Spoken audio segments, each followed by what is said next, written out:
ጥሩ ሀሳቦች ናቸው። ጥቂት ነገር ብቻ ነው ማክለው ሁሉንም በሚገባ አድረስ ስላደረግከው።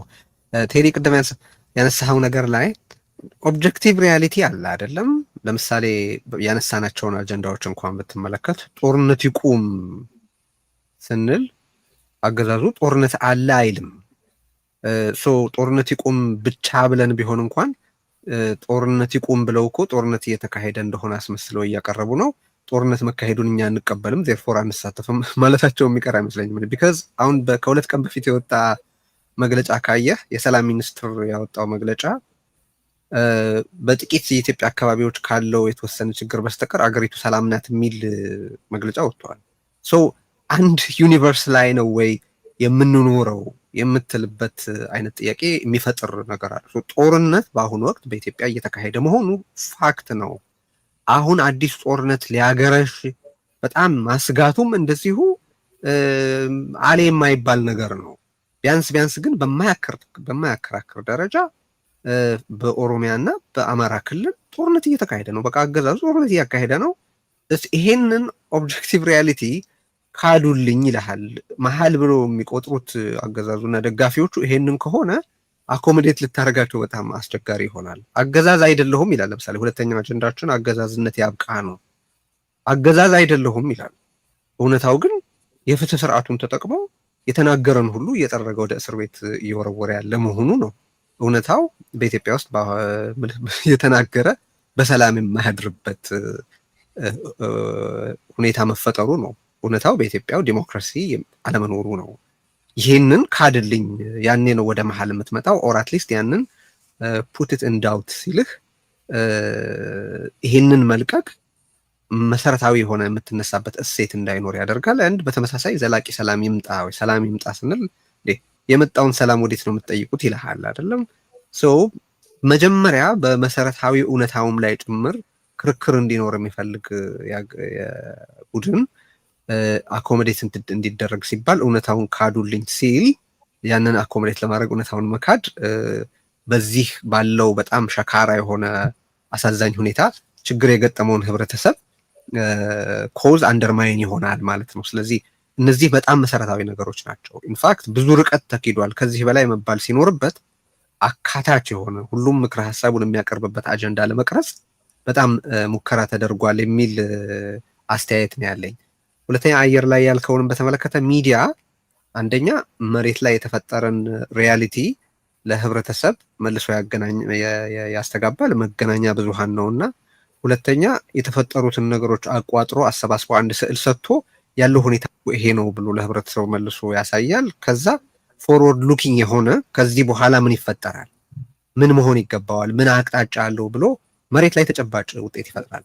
በመገናኛ ብዙሃን ስራህ ወቅት ይህንን እንደተረዳህ እርግጠኛ ነኝ። የምትሰራውም ውይይት የምታካሂደውም ሰዎች ተቀራርበው ሀሳብ ተለዋውጠው ወደሆነ አይነት መግባባት መምጣት የሚችሉበትን ሁኔታ ለመፍጠር ነው። ስለዚህ ሰዎች አእምሮ ውስጥ እየተሰራ ያለ ስራ ስለሆነ ዋናው መሬት የሰዎች አእምሮ ነው። ዋናው ሜዳ የሰዎች አእምሮ ነው። ዋናው መጫወቻ መንገድ ደግሞ ሀሳብ ነው። ፖለቲካም ሀሳብ ማሰራጨት ነው። ሀሳብ መርጨት ማሰራጨት ነው። ስለዚህ አይ ቲንክ ትልቅ ስራ ነው እየተሰራ ያለው። እንዳለው ልደቱ የሚከታተሉትም ሰዎች አድረስ የሚያደርጉትም ሰዎች እኛም ብንሆን ሁላችንም እዚህ ያለነውም መሬት ላይ ነው ያለነው። ስለዚህ መሬት ላይ የሚካሄድ እንቅስቃሴ ነው። ግን ለሚቀጥሉት በኢንተርኔትም ሆነ በመሬት ለሚካሄዱ እንቅስቃሴዎች ትልቅ መሰረት ሊሆን የሚችል እንቅስቃሴ አድርገን ነው የምንረዳው ለማለት ነው። የገባ አለ ወይስ ወደ ርዕዮት እንሻገር? ተጨማሪ ጥያቄ ካላት ተጨማሪ ጥያቄ ማቅረብ ትችላለሽ ርዕዮት። እሺ አመሰግናለሁ። አንደኛው የአቆጣጠሩን ጉዳይ በተመለከተ መለኪያውን በተመለከተ ማለት ነው።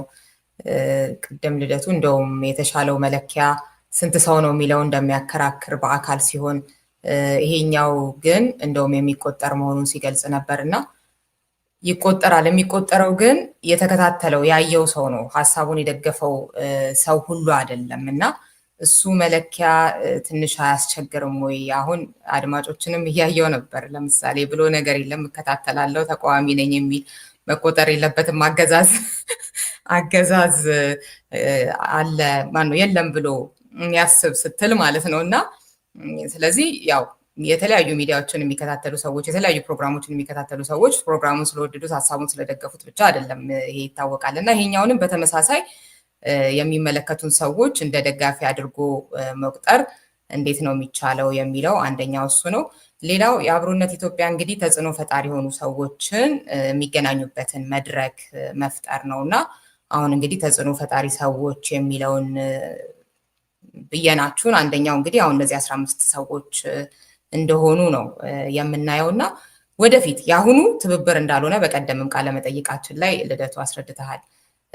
ግን ወደፊት እንደዚህ አይነት ሰዎች ከሆነ እንዲተባበሩ የሚፈለገው የጋራ የሆነ ሀገር እንፍጠር፣ አንድነት እናምጣ፣ ዲሞክራሲ እናምጣ ምናምን አይነት ነገር ይገባኛል። ግን እነዚህ ተባብረው እንደው ቢችሉና ይችላሉ ወይ ራሱ አንድ ነገር ሆኖ ራስ እርስ በርሳቸው ከመታኮስ ከምናምን አልፈው እንደው የሚጥሩ ቢሆን እንኳን ያለውን ስርዓት ከአንጻር ከዛኛው አንጻር ስለሆነ ቅድም እንዳልኩት ስለ ወደፊት ነው ቅድም የጠየቅኩት የአሁኑን የሚመለከት ነው።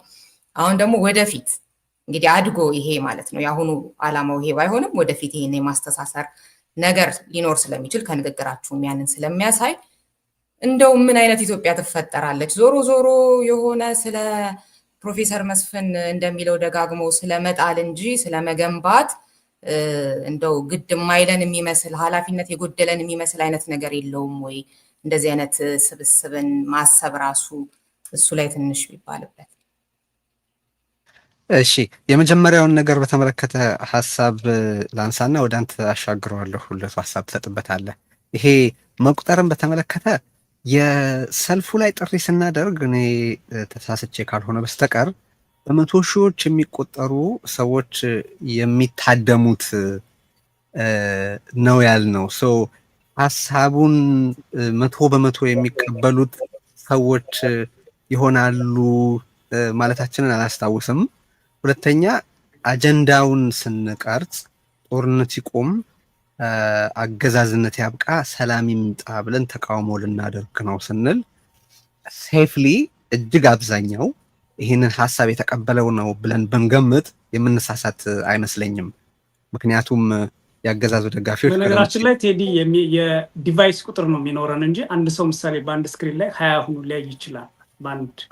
ኩል ያው ልናንችለው ህዝቡ የሚመለከተውን ሰው አይደለም በዋናነት ኦቨር ሊሆን ይችላል ቁጥሩ ማለት ነው። ይቅርታ የሚደርሰው እሺ ቴክኖሎጂው በሚሰጠን እድል መሰረት ምንድነው እኛ የምናደርገው የተካፈሉትን ሰዎች የሚያሰራጯቸውን ሚዲያዎች በተመለከተ በቀጥታ ስርጭት እየተከታተሉ ያሉትን ሰዎች ቁጥር ቶሎ ቶሎ እየተመለከተ እዛው ዝግጅቱ እስከሚያልቅ ድረስ በየመገናኛ ብዙሃኑ ከፍተኛ የተባለው የተከታተላቸው ቁጥር ተደምሮ ከቻልን በዛው በሰልፉ መጨረሻ ላይ አናውንስ እናደርጋለን። ግብ ያደረግነው እሱም ስለሆነ ግን ካልተቻለ ደግሞ ከዛ በኋላ ተከታታይ ውይይቶች ስለሚቀጥሉ በዛ በኩል አብሮነት ኢትዮጵያም መግለጫ ሊሰጥበት ይችላል። በሌሎች መንገዶችም ልናሳውቅ እንችላለን። ግን አሁን እንደ የምንከተለው መንገድ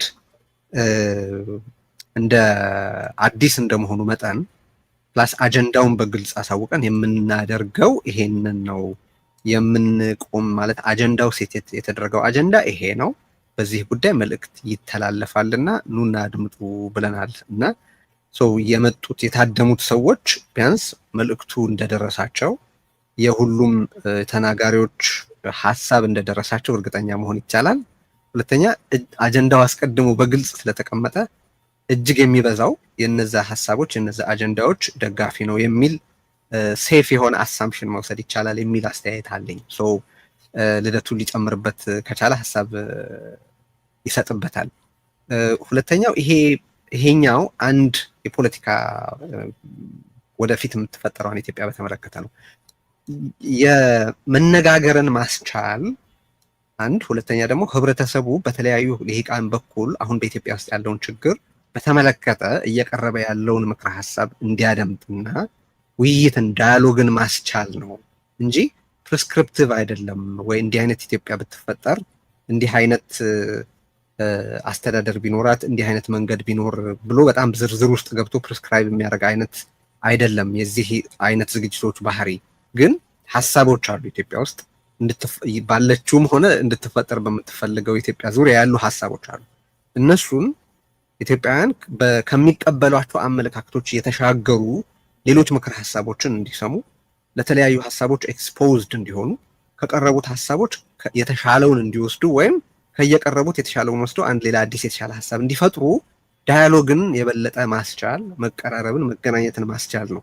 ከዛ በኋላ የሲቪክ ማህበራት፣ የመገናኛ ብዙሃን ባለሙያዎች ወይም ሌላ አይነት በአገዛዙ እና በሌሎችም ኃይላት የሚፈጸሙ ግፎችን በመመርኮዝ ለህዝብ እንደዚህ አይነት መሰል ሰልፎች በኢንተርኔትም ሆነ መሬት ላይ የሚካሄዱበት ሁኔታ የማመቻቸት ስራ እንደሚቀጥል አውቃለሁኝ።